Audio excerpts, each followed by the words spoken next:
right, I am here with the band Fauxtrot. We're going to be talking about, this is the second time you guys have been on, although it's been quite a while since we talked last. I went back and looked. I should have saved the date, but it was pretty early on in the show that you guys came on and did this. It had to have been, I don't know, a year and a half, almost 2 years ago now that we chatted.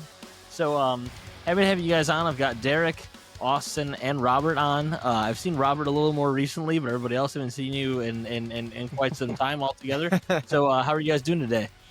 Doing all right. Good. Yeah. All right, we're here to talk about your guys' latest single, obviously, Picture Perfidy, which I thought was, when Robert first sent it over to me, I was, I've liked your guys' music, obviously your EP that we talked about, all the different, everything I've seen from you guys has been awesome. It's a good mix of everything I like from both melodic to heavy to instrumentation. I'm jealous of the fact that you guys have created to, everything in between.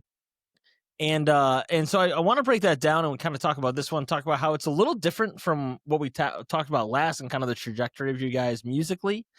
But I also want to ask you guys a little bit. I like to do a little bit of an icebreaker here, especially like, just kind of see where your guys' headspaces were at, not just when you made this, but in general.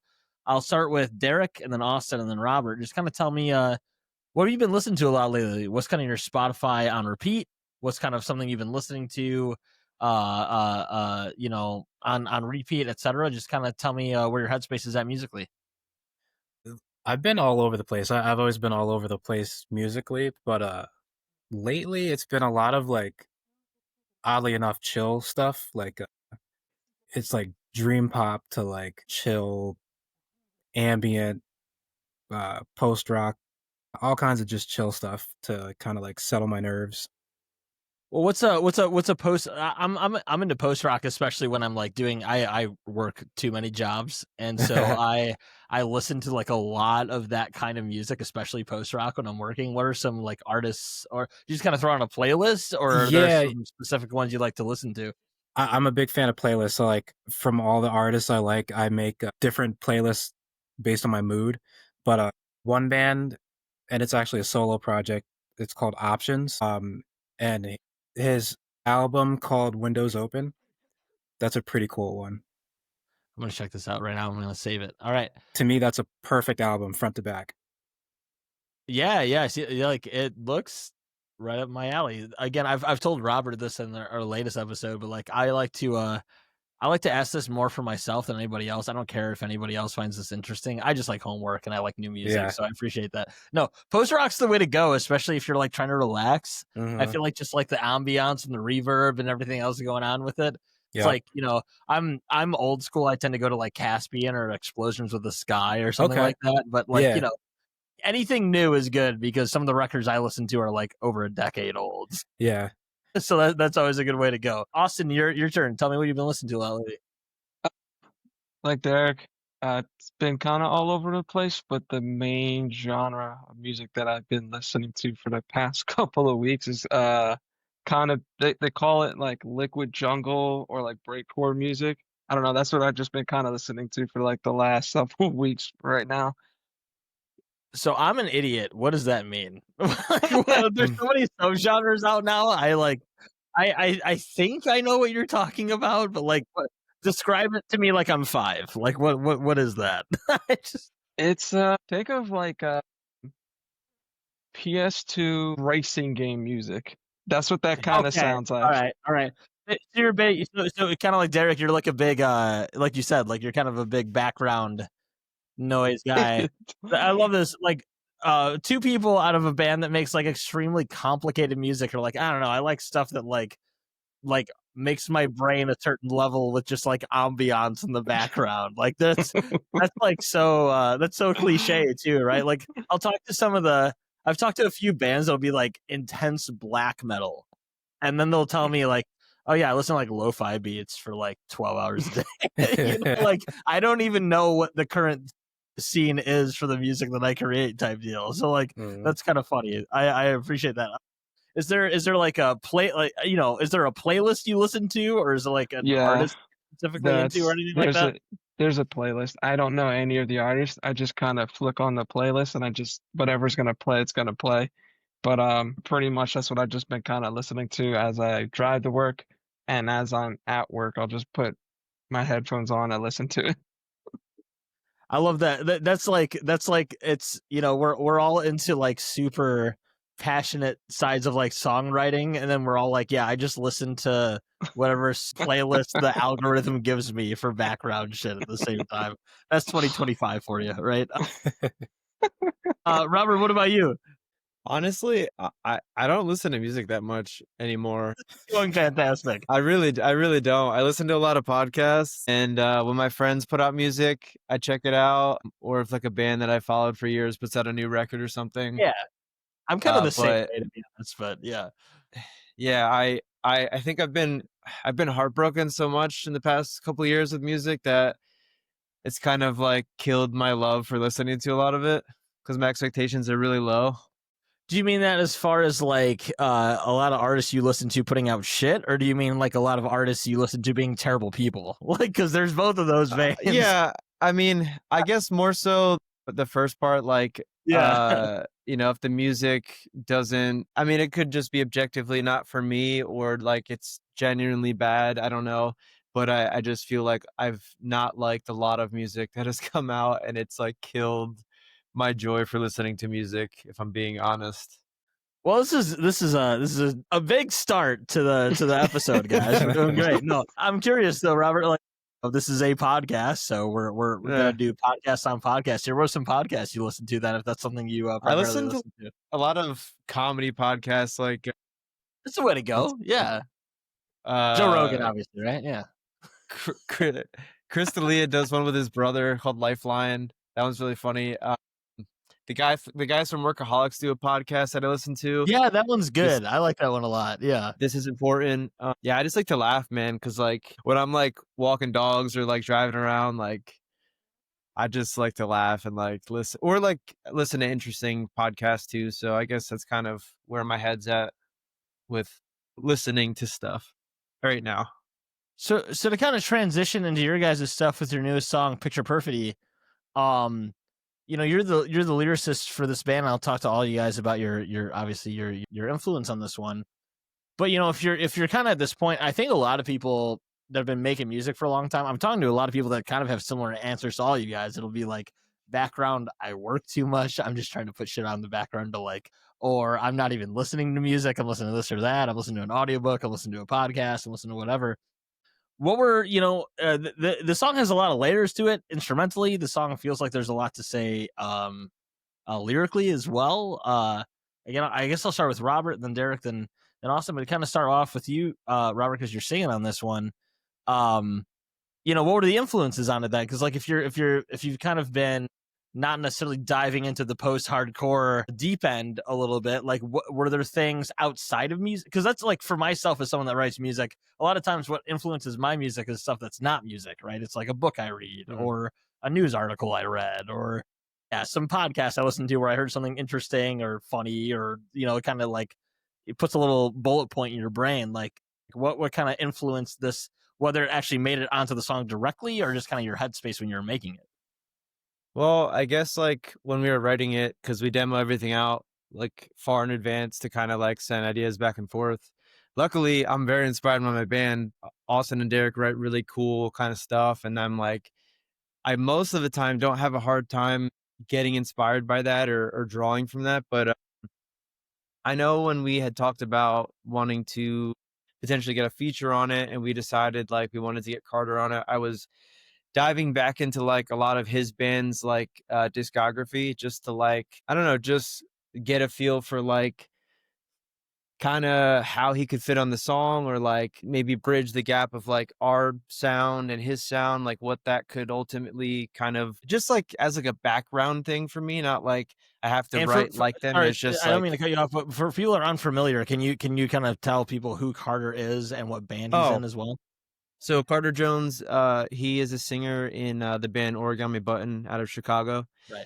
And I've been a Fantastic big band. fan of their band for a while. And so yeah, when we were writing this song, like yeah, the instrumental was really inspiring, and like just listening to like some of Carter's band stuff, Origami Button, and I can't even remember what else I was listening to, but you asked about lyrics. Like the whole song is kind of about having a sort of image or a perception of how someone is to be like really well off or really like doing great, but in reality, they're internally kind of on fire and struggling. So that's kind of what the whole song is about, roughly. And, Austin actually named this song, so we can kind of go into more detail about that and the instrumental side. But that's kind of like the rough drawing board of where I kind of drew from or when I was writing this song.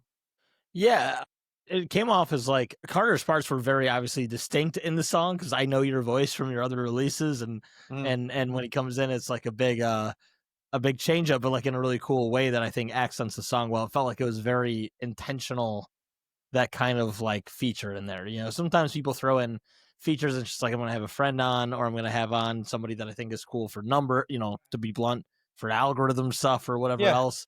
And this one did not feel that way. This one to me definitely felt like we it was very so intentional what you were going for with the feature. Do you know what I'm saying? we so not only being a fan of them for the years, I've met them over the years, and I've spoken to Carter a bunch of times, and it was kind of this organic kind of series of events when we had the idea, and I already like was starting to have a relationship with him, and then I kind of like reached out to him to like formally ask, but we had already kind of knew each other at that point. So my thing with features specifically is like I only want to do features with people that I genuinely have some kind of relationship with, Yeah, and I want it to be an actual collaboration. So like Carter mixed and mastered this song, so cool. he handled like the feature and all the mixing and mastering. So we were kind of in communication constantly with like mixes. And I sent him, when I first sent him vocals, it was like a demo on my phone at like 3 a.m.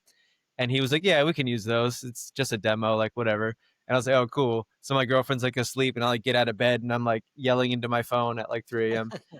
But yeah, no, it was a cool experience. And I guess one other kind of influence that I guess I drew from, like I wanted to do something different with my voice on this song. So I was trying to kind of do more like a belt or like pushing my range a little bit. So, Yeah, you know, Johnny Craig is someone that I've listened to for many years. And I think, you know, more of like the Emerosa era of his discography, I was kind of like channeling some of that, but I guess my iteration of that style. So that was another one that I didn't mention.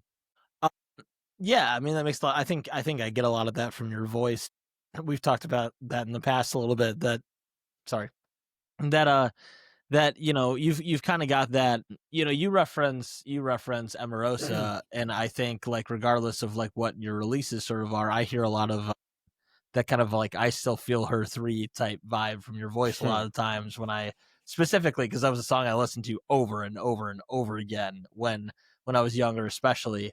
And just kind of the vibe. Obviously, the music goes a lot heavier than both Emerosa and that solo record, but you could hear that influence along with like a lot of other soulful type stuff. Like I'm not sitting here saying you sound like a copy, you don't at all, but Mm, there's definitely that kind of influence of like flowing over the music a little bit because I think that was one thing, you know, I don't sit here to talk too much about the guy because like there's a lot of things I have like a lot of comeuppance with him as a for person, sure. but like there's no question that like he kind of created this thing that a lot of people pulled off of for years and years and still to this day where like it's not just kind of fitting verses and fitting line by line with like a chord structure or a riff.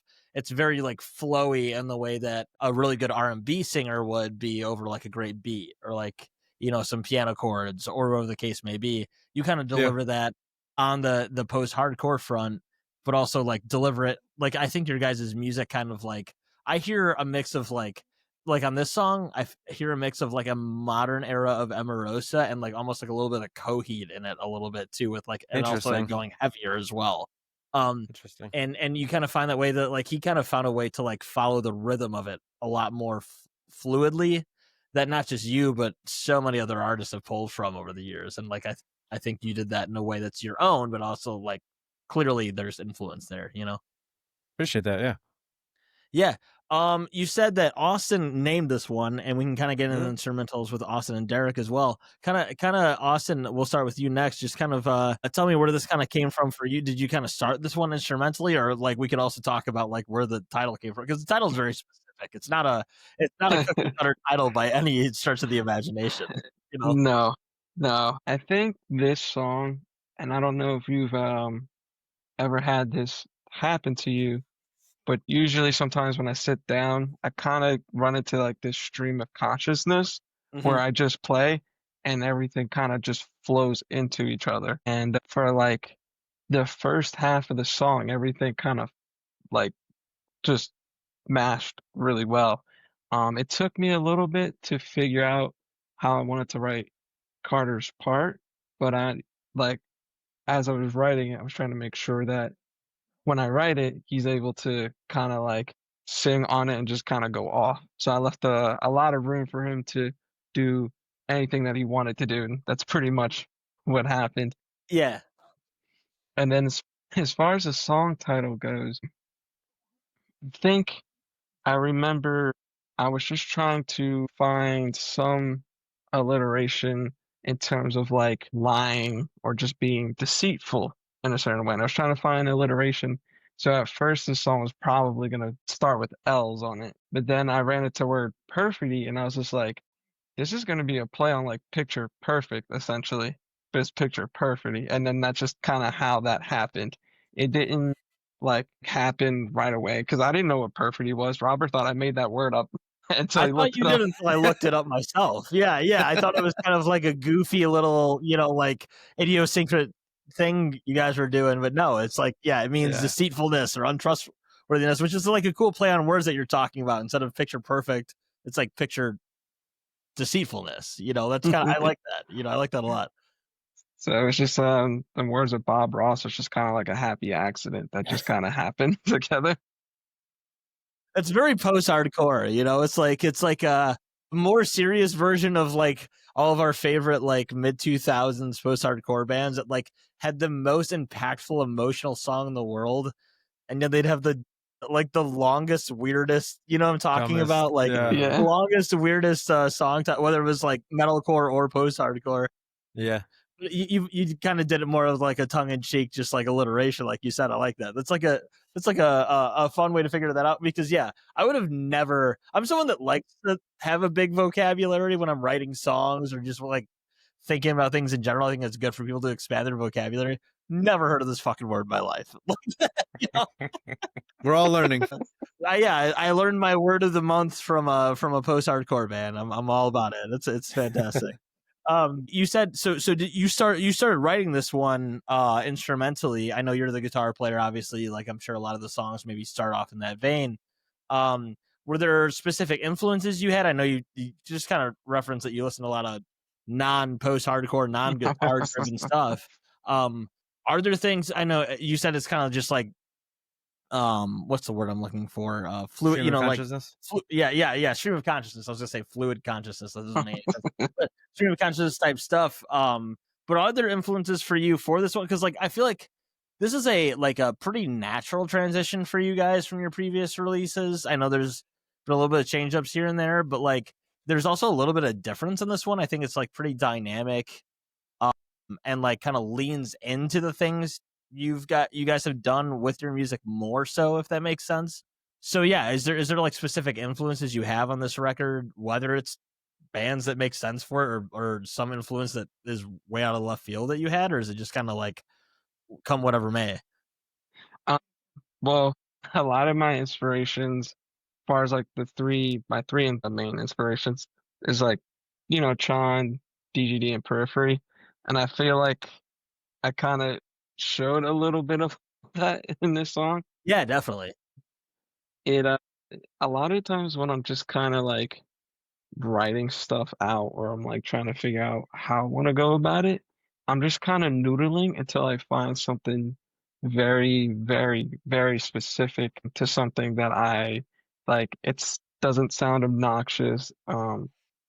It's okay for Robert to sing over it and it's not too out of this world. Although Robert kind of like will push us to be insane sometimes with certain things. Because the one thing in the song too, because I'm not gonna take credit for it. Um, in the song there was like a little ethereal transition kind of thing that happened into the second chorus, this motherfucker was saying we need something ethereal, and I was like thinking to myself, like, what, ethereal what? Like, how are we fitting this in here? And so I was like, all right, well, we're gonna let this man cook just to see what he's trying to fucking pull. And when he did it, it was like, shit, that actually fucking worked really fucking well. And it turned out way better than what I was thinking it was going to be. That's what collaboration's all about, though. You know what I mean? You go, "What the I fuck are was you talking about?" But sure, I was yeah, let's literally go with it. the crazy man in the room, like doing jumping jacks, and the producer's like, "You want what now?" Like, huh?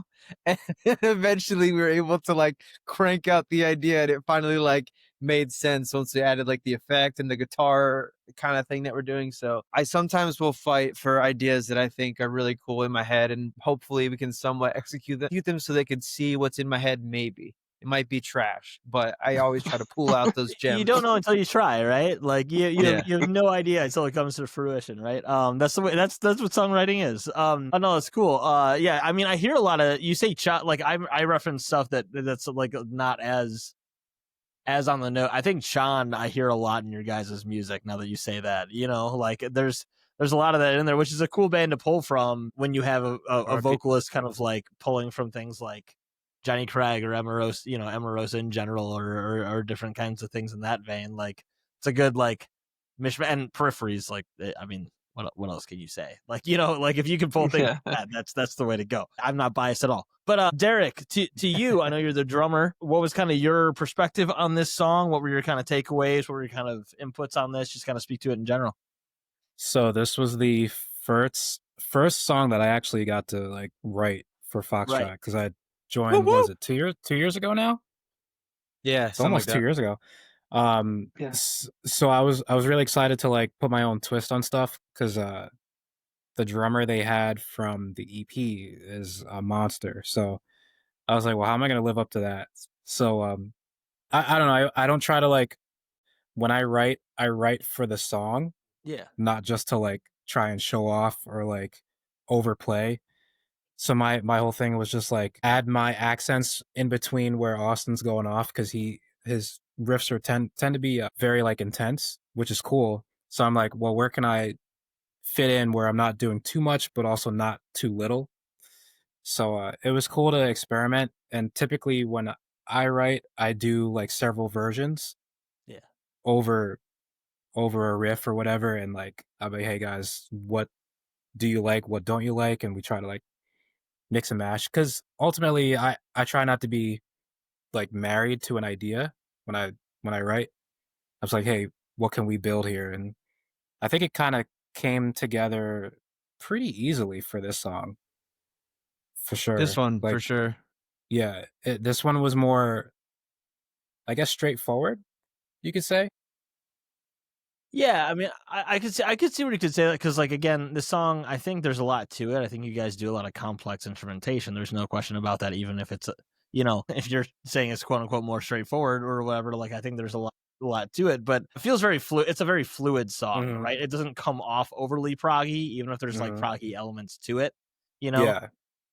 it doesn't come off as weird, I guess, which is like what a lot of people's idea of what prog is, right? Yeah. Thank God. For you though, I'm just curious because I know, like we referenced what you listen to, and you said Hmm. it's a lot of, it's a lot of more background type stuff, which I totally relate to as well, as we talked about. When it comes to drumming on this, do you pull from references similar to what Austin's kind of writing from? Do you pull from way different elements when it comes to your drumming specifically, and not just like what you listen to in your pastime? Just kind of what's your background there? So, oh man, I listen to so much music, like every genre. Sadly, I don't listen to as much country as I probably should. But yeah, I pull from everywhere that I think I can. Like I'm a huge Chan fan, big Dance Gavin Dance fan, more so like the older stuff, but Yeah. I dig the newer stuff too. But like, so I used to be in a math rock band, so like I try to like add elements of like odd time signatures too. Mhm. So I try to like pull interesting stuff that's like kind of not the run of the mill kind of stuff without being overly obnoxious or like, what's this drummer doing? Like, so Yeah, yeah. it's a balancing act because I don't want to, take away from like the total sound, but more so like fit in. you want to make things interesting without people noticing the drummer like in the forefront, right? Like, Yeah, yeah. exactly. That's a tough thing to do with, like, again, complex instrumental music, because I think even some of our favorite band, like I referenced Periphery, like Periphery is one of those bands that, like, it's okay when when they just go balls to the wall with any of the instruments, and it's like, okay, this is a bit much, but it's Periphery, it's fine, like there Yeah. are bands that do that, but I think it's cool when you can kind of take those elements and still make it cater to the song the same way like a rock band would, in that same type of sense of just like writing to the song as opposed to trying to make things shine, right? Like, Mhm. not to say that you're playing on this, I noticed was like very creative on the song, but in a way that was like cohesive to the music, which is cool. Mhm. Um, Thank you. so Yeah. you guys been talking, obviously, like this is the first song Derek's been fully a part of as far as the writing process goes. Obviously people need to check the song out.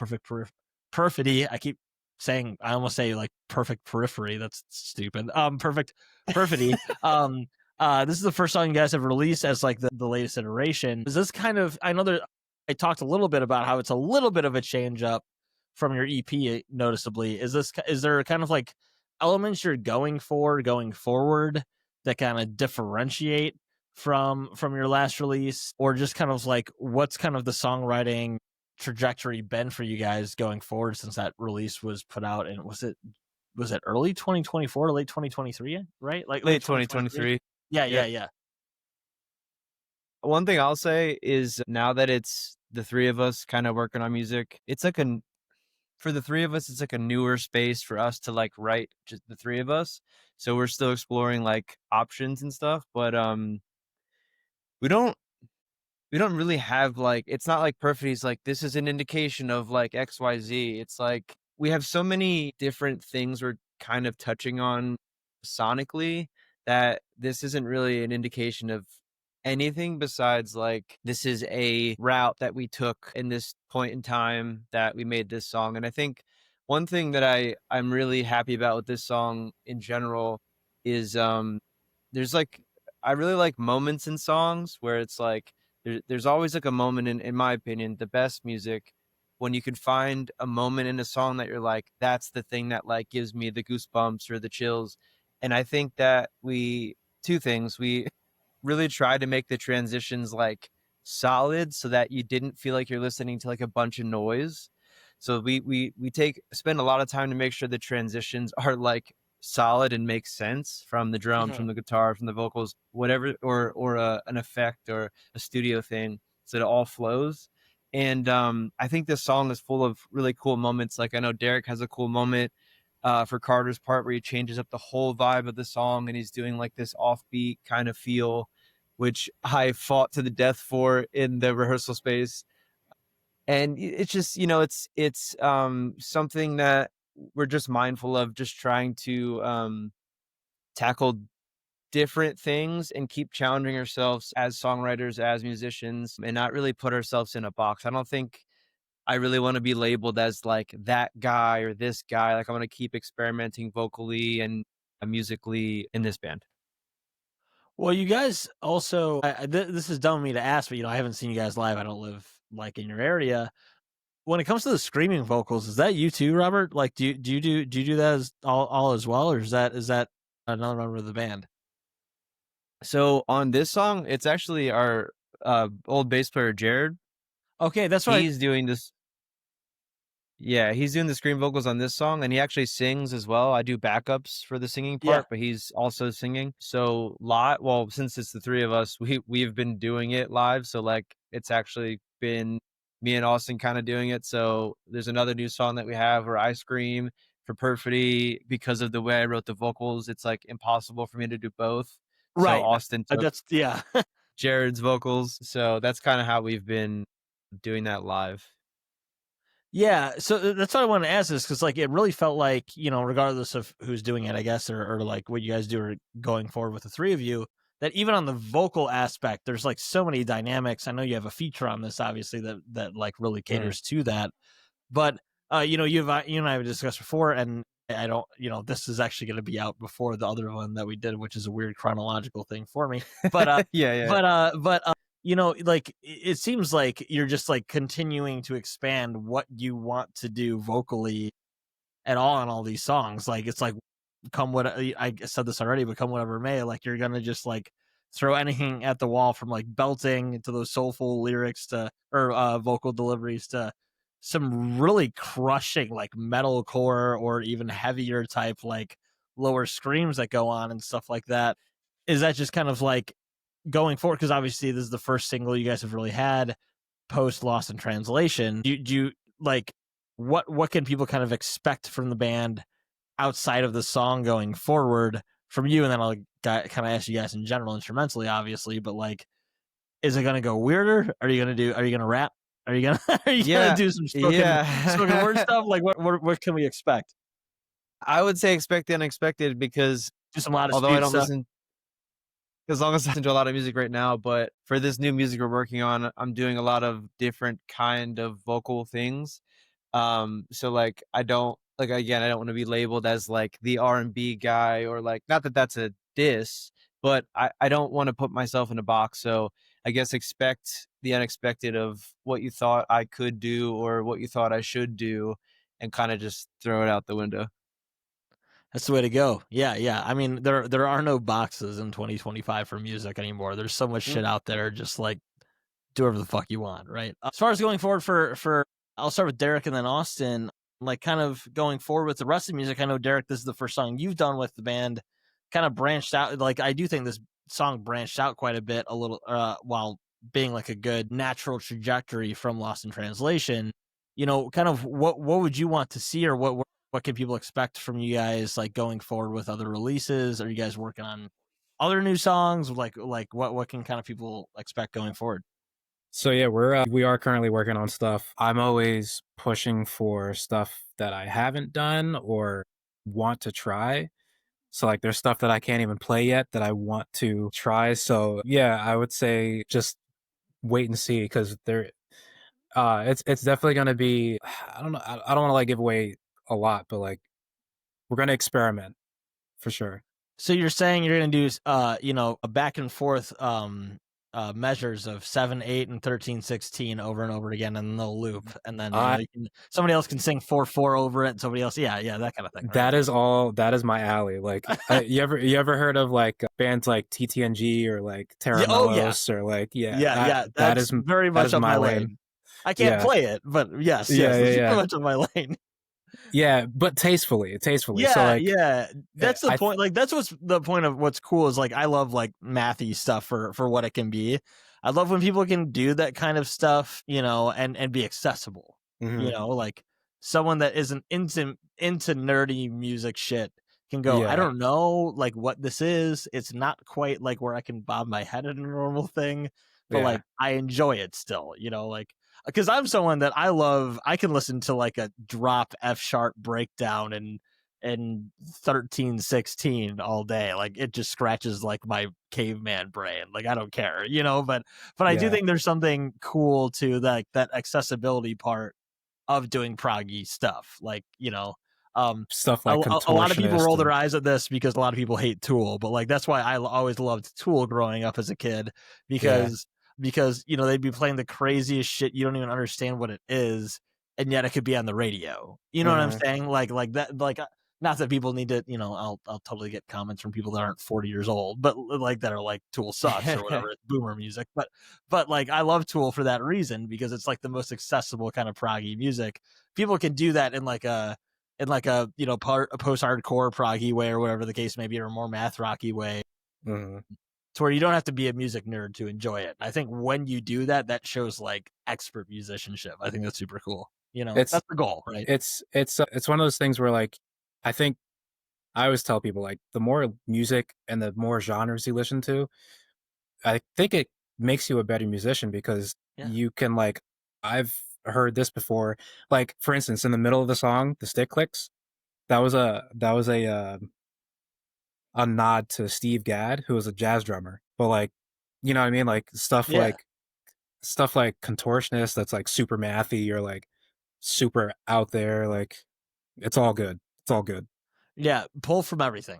Like that's what people need. Again, it's 2025. The rule book is over. Yeah. Like just throw in jazz stuff along with like prog and chan and periphery. Who gives a shit? I- You know what I mean? Like that's the way to go. I will say, since we're 2 for 2, not having metal drummers in our band, I think that's really opened up like a lot of options, and like even watching Derek play or Nick on the last record play, seeing how they sort of handled like playing over like heavy stuff, and like, it's just so interesting. There's so many different ways to kind of do it, and also not even just heavy stuff, just in general. Like I've said to you, I think in the last time we talked about how I don't like math rock, but one of the coolest things about Derek being in our band is that like aspects of math rock, and one of them is like Yeah. the drums.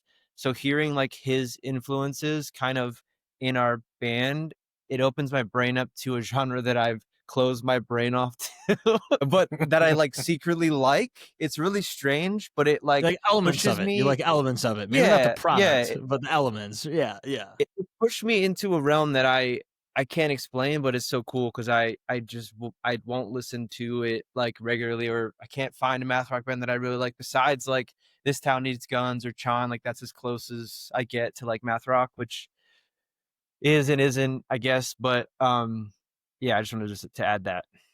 Well, that's kind of one drummer, and I'm not a drummer. I wish I was. It's something I want to pick up someday, so I can just play everything. That would be awesome. But I just don't have the independent limb infrastructure to do that at this point.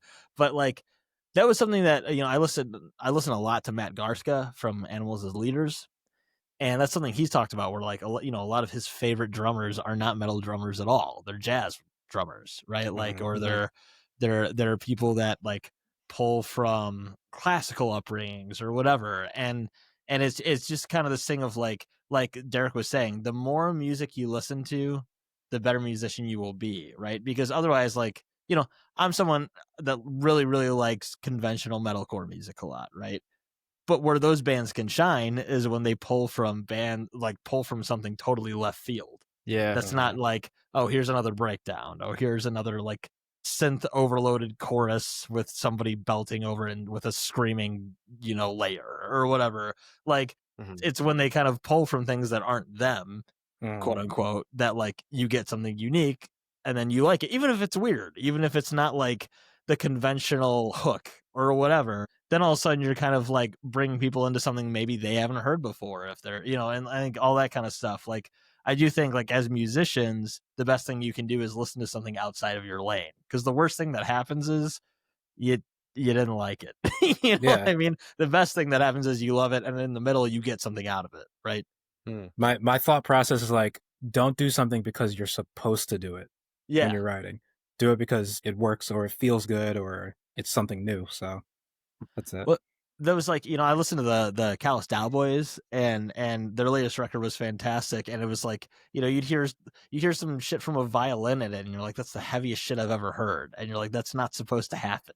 Like, it's just like that kind of like a little simple thing where like 10 years ago somebody talks about a metalcore band and they talk about a violin, and you'd be like, you're out of your goddamn mind. Like, it's like that little element of things where like it's okay to be weird, and it's also okay to try things that don't work either. It's just a good way to go with writing music. Austin, your kind of thoughts on this in general, of like where the band can go going forward, what people can expect from you. I know you like probably start off a lot of the songs as the guitar player. I know this band's a very guitar heavy band, obviously a lot of other elements into it as well, but just kind of speak to maybe something you want to try, or maybe something that you think would be out of left field, or just where Foxtrot's going forward. We are definitely trying a A-string lot guitars. of different no 8-string guitars. No. We're definitely trying a lot of things. I think what I want to try to do, I want to try to write more songs more in a darker tone if I can, and also at the same time kind of see if I could make the song feel like more of a story in a sense. Not that like it's I'm trying to figure out like how we do a concept album or anything, but I think just the way that I want to write it, I guess it comes off maybe, I don't know, instrumentation, I guess, maybe could feel a little bit more theatrical in a sense if I can try to do that. But that's where my mind's at right now. And usually a lot of times when we do, or when I do kind of send out my ideas to these guys, it ends up being a lot more different when we actually go to the studio to record it. So sometimes it's more expected on us. Like we're kind of not expecting things to stay the same. So even if we're experimenting with it, just kind of sending it over, we're also kind of experimenting at the same time when we go to record it. Um, but yeah, that's where my mind's at right now. I'm gonna try to hit those little notes just because it was something that we didn't do on an EP. So I just want to see if we can try to do that with the songs moving in the future. Yeah, no, that makes a lot of sense. You kind of talk about telling a story a little bit instrumentally. Have you ever thought about like maybe pulling from like are you a guy that listens to like film scores or anything like that? Because that's like I maybe a do good. listen to a lot of it sometimes. Yeah, yeah, like that's where that comes from. Like I always love whenever I listen to a band and they put out a release and it feels like even if it's got like vocals like Roberts would be or something like that over it that like cater a lot to the music. It's not like instrumental or something. Um when it kind of has that cinematic feel is when it really feels like it's telling a story. So it makes a lot of sense if you listen to a lot of that stuff that like that could be something you pull from as well. That's really cool. Well, I gotta say, like with this song, when Robert first sent it over to me, I was like, okay, if this is where this band is going, like I already liked the EP. Obviously, we talked about it January 2024.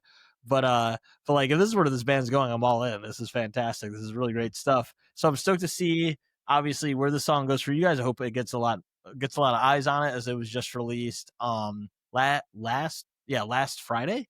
Right? The 7th was a Yep. Friday, right? Yep. Yeah. And just kind of see where things are going forward for you.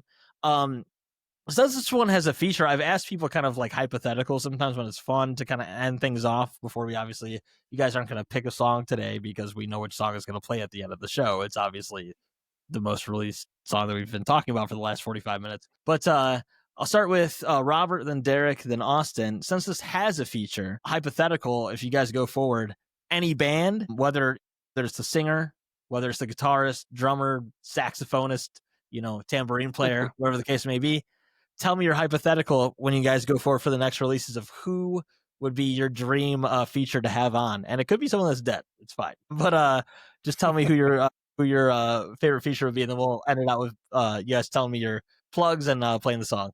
Well, I'm gonna give an extremely controversial person as my option because How cancel are they? they're yeah. So for my person, I'm gonna summon I'm gonna summon R. Kelly in attack position. Oh no. No. Oh no, this is getting clipped, just so you understand. That one's getting clipped for the social. That's a bold statement, my friend. Growing up with listening to him like as a kid with like the Space Jam soundtrack and like through life, no. like I've grown up listening to him, but he's a terrible human. And I didn't want to put someone that we could get on, so like I don't want to say that person. So I picked someone that we would never have on, for the record. I thought when you said that you were gonna say Johnny Craig, and you went way further. Yeah. I drove past him. We passed him a couple miles back. I'm sorry. That's like that's the funniest answer or most ridiculous answer I could have expected. That's all right. Yeah, I'm sorry. That is gonna get clipped. You're getting No, clipped. You're good. He has influenced me, so it's in there. It's in there. Sure. Yeah. Derek, you gotta top that one. All right. Oh man. So I'm looking through my like artists now. Like it's hard to say. Like you know who's really cool is the singer of Closer and Moss. Oh yeah. Hell yeah. He's very innovative in that prog scene.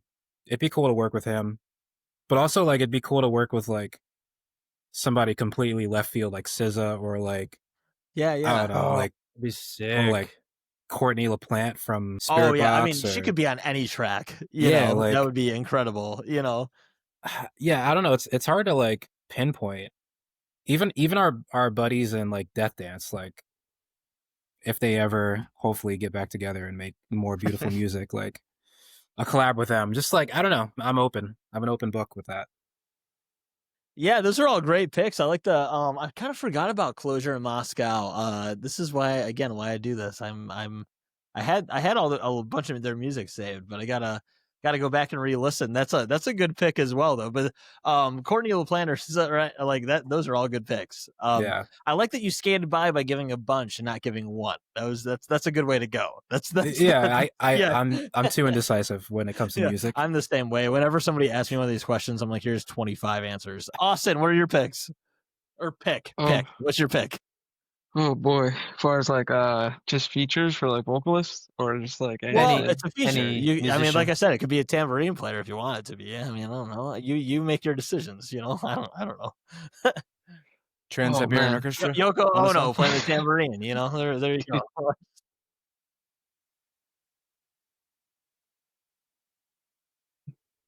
Who would I guess had to chance to I guess feature on there. Honestly, I would see I would like to feature the one guitar player from Gold Necklace to see kind of open up his brain as far as like guitar wise, because it's just mainly from where like Robert pulls from. If I had a chance to kind of feature him on something, that would be really cool. Yeah, I think it's cool in general when people pick. Obviously, a lot of people understandably pick vocalists 9 times out of the 10 when I ask this question because like it's an easily defining thing that you hear, right? Like, guitarists obviously have their own style, but depending upon the context of the song, if they're featured on your shit, it'll maybe sound a little bit of like their version of things on yours, right? Um, but it is cool when people will feel. I like who's the guy? Who's that guitarist that like a lot of post-hardcore band intervals? Like a lot of people have featured that guy over the Aaron? past several years. Yeah, Aaron. On stuff, and he like found a way to really make it cool that he, and very like his imprint on a song to be featured. I think it's like cool, really cool when instrumentalists can pull that off, because people need to do that more. It's not, like as much as I love vocal, I would have named off probably 3 vocalists before I would have thought of anybody else myself. But like when people can pull off an instrumental collaborator, it's like it changes the entire structure of the song. Maybe you know what I mean. Like you're not just asking for a solo; you might be asking for like a collaboration on the song entirely, like a co-write, right? No, it's cool. So yeah, guys, this has been great. I'm stoked to see where the band goes forward with the songs. Do we have you guys recorded more? Have you guys been writing a lot more? Kind of let's talk about like, to kind of end things off, tell people what they can expect from you going forward from this release, and then just plug where people can find you on socials and all that kind of stuff. Who wants to go first? You can go first, Robert. Yeah, Austin, go ahead. Or Robert, go ahead. Sorry. Go ahead, Austin. You go first this time. I'm going to talk Well, about R. Kelly again. You go first. oh boy. Typically good with this kind of stuff. So as far as music goes, um, we're expect things that aren't from what we did from the because we're definitely trying to experiment more. I think we want to try to implement, a little bit more heaviness, to see how much we could, push that sound just because it seems like a lot of people do like the heavy sound. But we're gonna see how far we can push it and make sure that it sounds natural and it doesn't sound forced. Um, um, but one thing I guess you can expect something is that it is going to stay. There's going to be a lot of variety of the sounds, kind of what we displayed with the EP a little bit, because there was a variety of sound that we did show with that. So that's still going to remain, but we're obviously just going to keep trying to push to see what we can experiment, what we can make a little bit more heavier, what we can make a little bit darker, and yeah, just kind of keep things interesting, keep listeners on their toes because I feel like when you're writing music, and I don't know if this is like weird statement, but I feel like a lot of times when you're writing music, there needs to be some form of guess like of entertainment that you're listening to. And I guess that it varies how you are, right? Because you could listen to something that's extremely relaxing. But I think for the genre that we do, I think it definitely has to be some form of a little bit of entertainment that the listener is listening to, especially since when we're writing stuff, we kind of don't want to waste the listener's time listening to, bullshit. So hopefully they do like what we have in store and that we're trying to cook up. But we're always trying to find some way to push the wheel for us push the wheel, hopefully for the genre. And that's pretty much it. Yeah, Yeah, don't it's expect gonna be us fun. to write the Sorry. same song twice. And that's something that we've had a lot of conversations about, like trying new things in like song structures and styles, and just like if they like this, cool, we did that, but we're gonna do something else now. Yeah. Keep them on their toes. Yeah, that's the way to be. Well, thanks guys again. Just go ahead and plug. I'll be excited, and I'll make sure to plug whatever comes forward with the band as far as releases go and all that, and obviously with this one as well. Perfect.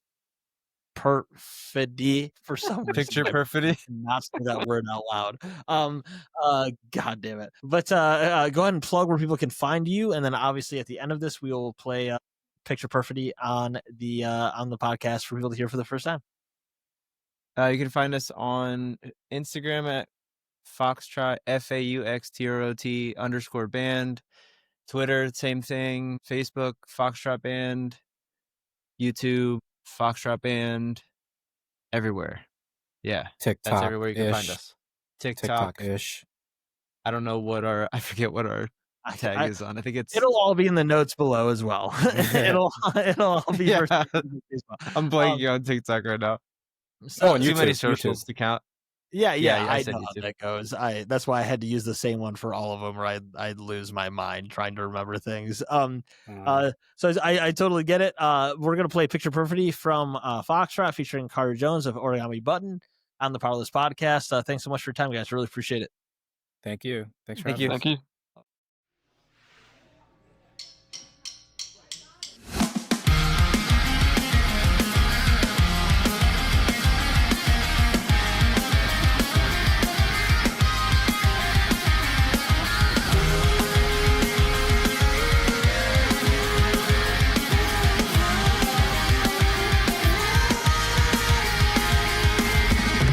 I've tried to keep these thoughts locked inside my brain, but that was foolish. Got a crack in the brain. I feel the need to start over and tear up the page.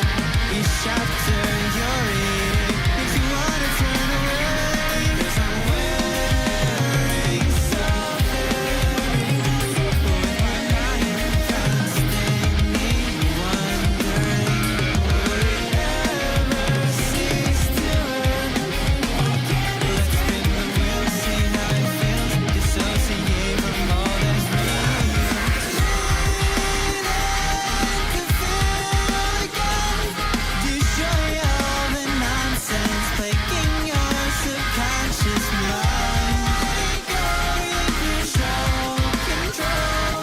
Relax, let it guide you. Your purpose will find you.